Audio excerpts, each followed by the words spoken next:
How am I doing compared to CM Punk right now? This is Mickey Gall. Mickey Gall! He's a UFC welterweight, Brazilian Jiu-jitsu black belt, and mainstay of the famous Killcliff Fight Club. Today we're sending in our reporter to see how long he can last on the mat. He's so heavy. Oh my God. And if he can get an interview in the process. I'm Hey Nathan. This is man on the mat. This is Mickey Gall. Who's the hottest guy you fought? Hottest guy I fought. Probably gotta throw that one to Sage as well. It's gotta be Sage. Right? Good looking dude. I don't know. Although I showed a picture of him to my girlfriend last night and she was like, she said you're better looking than him. Thank you. Yeah. Thank you. I agree. Out of everyone you fought, who's rocking the biggest cup size?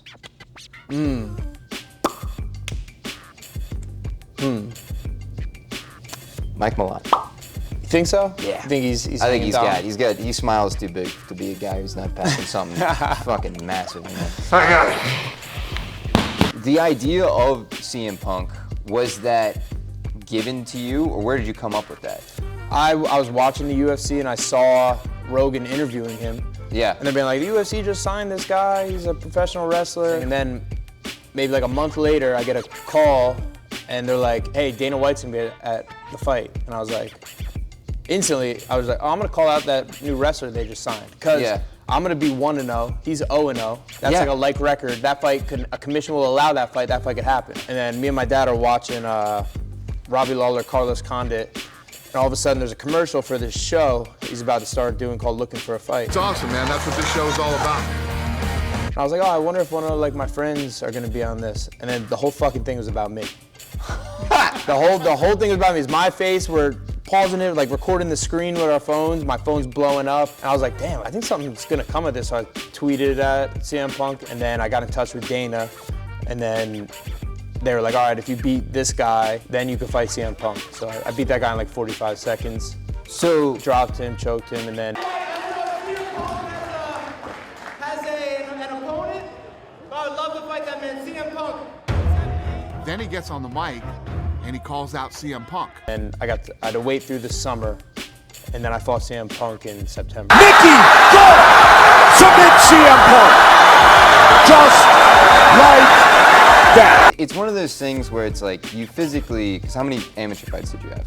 3. You had 3 amateur fights. Wow, so you're coming in Super green. Four fights, you're in the UFC. Yeah. So 3 amateur fights against people who are probably not even doing this anymore. 1 pro fight. 1 pro fight. Yeah. All in like a year's time too.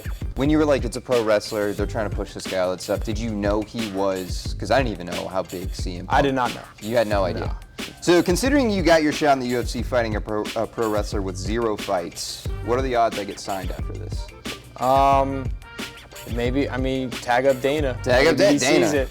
Come on, Maybe man. he sees it. Don't put me in there, know? Dana. Please don't make me. I avoid getting submitted the whole round. You think Dana will give me a contract? Since you said that. I know you didn't want that contract. I don't want that contract. Is there a fight that stands out to you as your best performance so far? This my Sage Northcutt one was a good fun one. Like obviously the CM Punk one was good because I gave him a goose egg and you know what I mean, he didn't do anything good and finished it quick. Yeah. But I think I guess that one's I'm more proud of. Not necessarily on a performance, but just that, you know, I got dropped in that fight. Yeah. And I dropped him and took him out. Was there one moment in your training or in your upbringing where you're like, I am one of these guys, I can do this thing? I've always been like athletic and physical. I wasn't good at keeping my hands to myself as a kid. Just like being too rough, like not malicious ever. Yeah. But I like to play rough. But then once I started doing this stuff, I was like, this is the shit. Like this is the ultimate sport. All the restrictions of other sports were like taken off of me. When did you feel like that in training? Was there like My first day in here doing jiu-jitsu, I felt like a fish in water. I remember getting put in like an armbar and rolling out of it. Like it just made sense to me, like certain things. And then once I got the great instruction that I happened to stumble into, then it just took off and it just got more fun. Wow. You have 2 podcasts, you have a large social media following. He said I had aura. He does, yeah.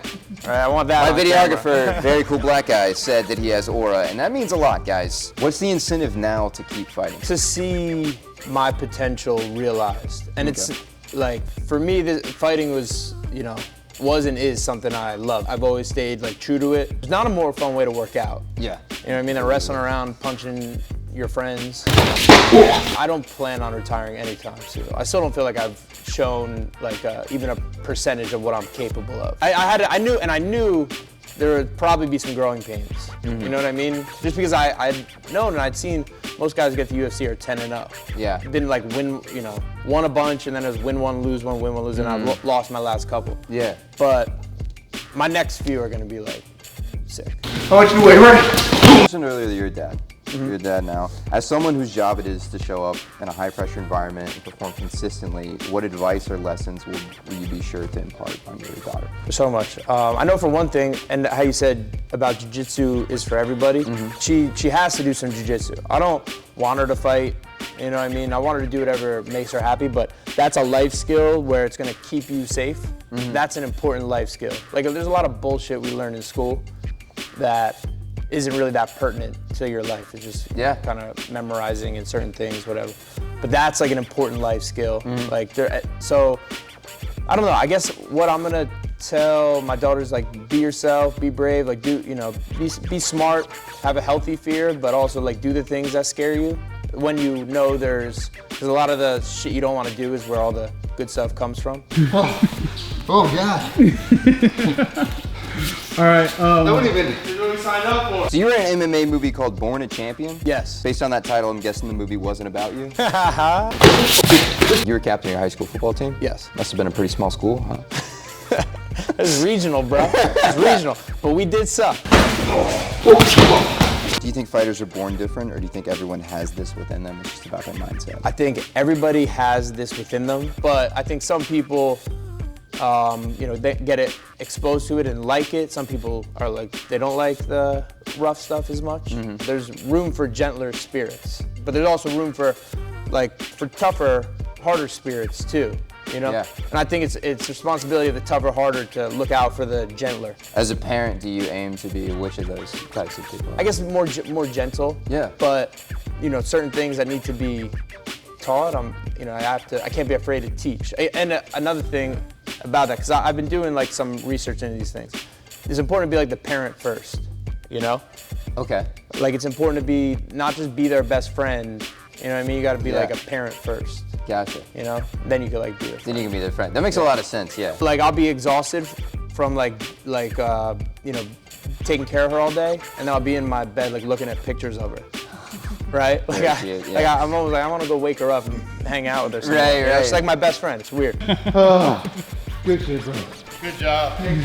And I know, talking to you guys do have nerves. Like, you guys have the nerves. Like, it's like... Anyone who says they don't's a liar, or they're crazy, right? Everybody feels nerves for and it's not nerves of like, I'm gonna get hurt.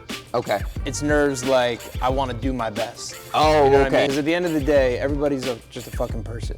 You, me, or whatever champion martial artist or football player, Super Bowl winner, whatever. I think everybody has their own strengths and weaknesses. Okay. Right? I think we're all different, and that's what makes us all equal. And this is as hard as he hits on the ground. Like, he can't hit any harder. He can hit. If oil checks are illegal, why make the gloves fingerless? That's in the rule book? Pretty sure. Wait, are you doing them in there? I don't think that's illegal, my brother. You think the only thing for a finger is That's what it was. Yeah, get in an make them asshole? mittens. Make them mittens, man. I don't think they're illegal. What's more damaging to your brain, head kicks or recording 2 podcasts nobody's heard of? The latter. Yeah, and my boy G, he could talk a dog out of a food truck. Yeah. You know what I mean? So are you aware there's an Instagram page called @Mickey Gall Future Champ? Is there? Yeah. Is that what it's called? How hard is it to keep up with the podcast and post for that account? That was nicer than what you could have said. Yeah.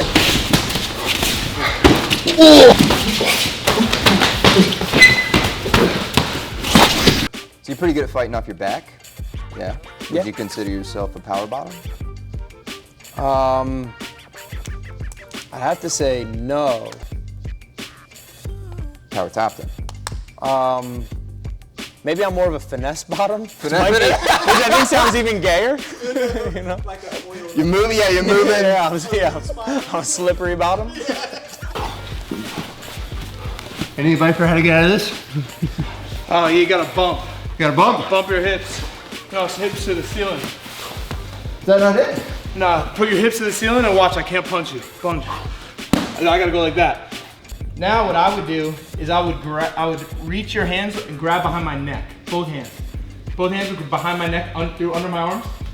Good. And now what you're gonna do is you're gonna pull your, this isn't something everyone's taught, but this is like good jiu-jitsu self-defense shit. So you're gonna put your ear here. You know what I mean? Because if you do this, so right here, bump.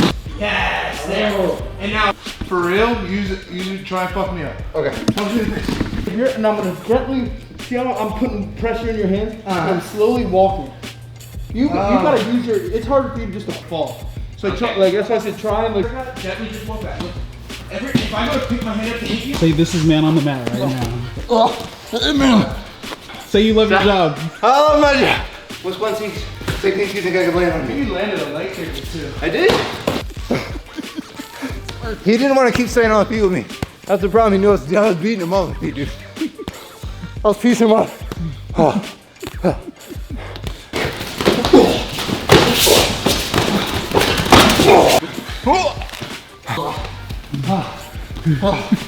Oh God. This is Mickey Gall. He was a really fun interview. He used to be a nice guy. Oh God. That was so much fun. That was good shit, right? Yeah, it was so Good shit.